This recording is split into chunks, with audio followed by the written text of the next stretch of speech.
The truth they won't teach you. See, they tell you the story of this and that.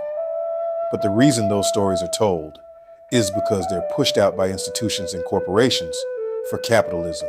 They can't tell you the truth because once the truth is told, the exposure is done. They can't expose their hand because it's a multi-trillion-dollar industry.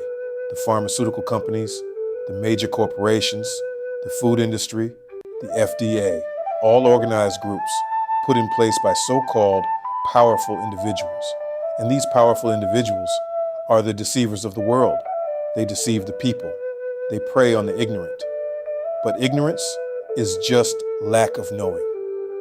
Land and civilization. The people who suffered the most from this greed and fortune are the indigenous people across the world. Indigenous land has always been prominent. Millions and millions of acres. Owning land is like owning inheritance. Owning land is like owning a gold mine. Land harvests wealth. Land is the key factor that drove colonizers from all around the world to want a piece of it. Now the land was already occupied, but let's speak on America. America was the old world. It already had advanced civilization, structures, culture, knowledge, all here long before colonization. But when colonizers came, they flipped the script and called it the New World. In reality, this land was the old world, already built, already thriving. They just rebranded it and fed people the lie. One land, many nations. When I say America, I don't mean what the maps show today. I mean one land from the northern peak of Canada to the lowest depth of South America, plus the islands around it. We were one people in the sense of being indigenous, copper-colored people, but not one single nation. We were many nations, many families, connected through trade, culture, and kinship, uninterrupted until colonization.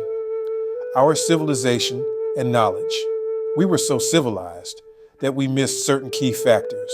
We were building civilization for thousands of years before colonization. We didn't document everything the way they do now.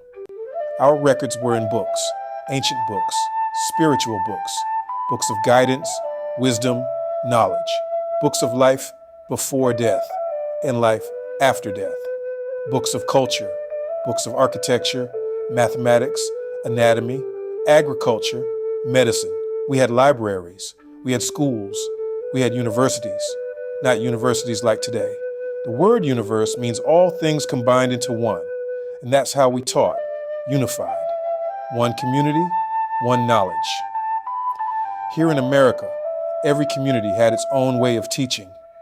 Some gathered under magnolia groves in the south, some in oak circles in the east, some in cypress swamps by the delta. These weren't just shade, they were sacred classrooms. Different nations carried different knowledge, but it was widespread and unified. It was like neighborhoods today, each with their own schools, but all connected across the land. We taught under trees, in nature, connected with the vibration, so the mind could open to higher intellect, culture keepers, and global connections. Here in America, we had families, nations, hierarchies, high priests, chiefs, leaders, but also culture keepers, builders, carvers, musicians, storytellers, designers. They weren't just entertainment. They carried knowledge, identity, memory. That's how our culture stayed alive and advanced, and we had connections with the world. Some nations here were tied to Africa and Europe. We knew about colonization. Not every nation knew, but certain ones did, so the invasion of America. Meanwhile, in America, we had our nations. We weren't blind. We had intel. We knew what was happening in Europe and North Africa. Even before the 1400s, small migrations began. People were already moving, exiles, refugees, insiders who knew those European regimes were cracking.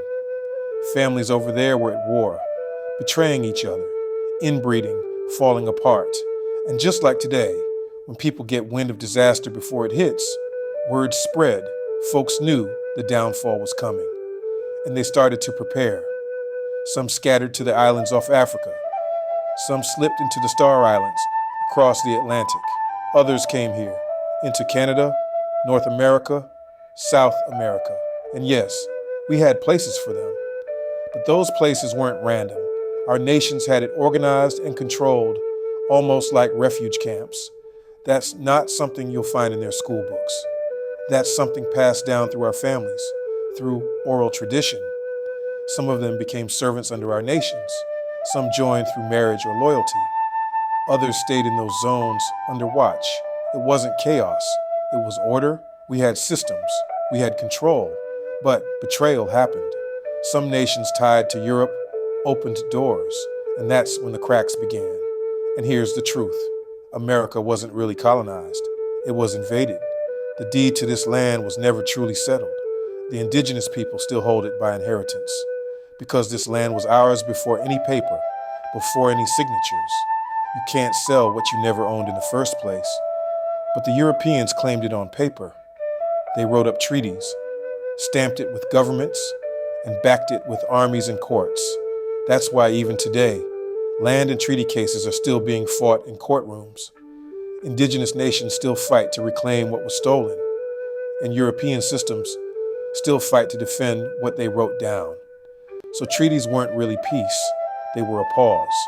They were lines drawn when neither side could fully win. Some nations signed, some refused. Some said, "We'll never sign. This is our land, and we'll die on it." Others believed treaties could bring acknowledgement, could end war. Different families, different perspectives. America has always been globally connected. Nothing happened by coincidence. Everything was precise. But when you fight family, you lose rhythm, and that's how doors open. That's how invasion succeeded. When they tell the story now, they flip it. They say America wasn't civilized. They say colonizers brought civilization. But that's a lie. We were prepared. We had knowledge. We had connections. What broke us was betrayal, greed, and family wars. And that is the truth they won't teach you.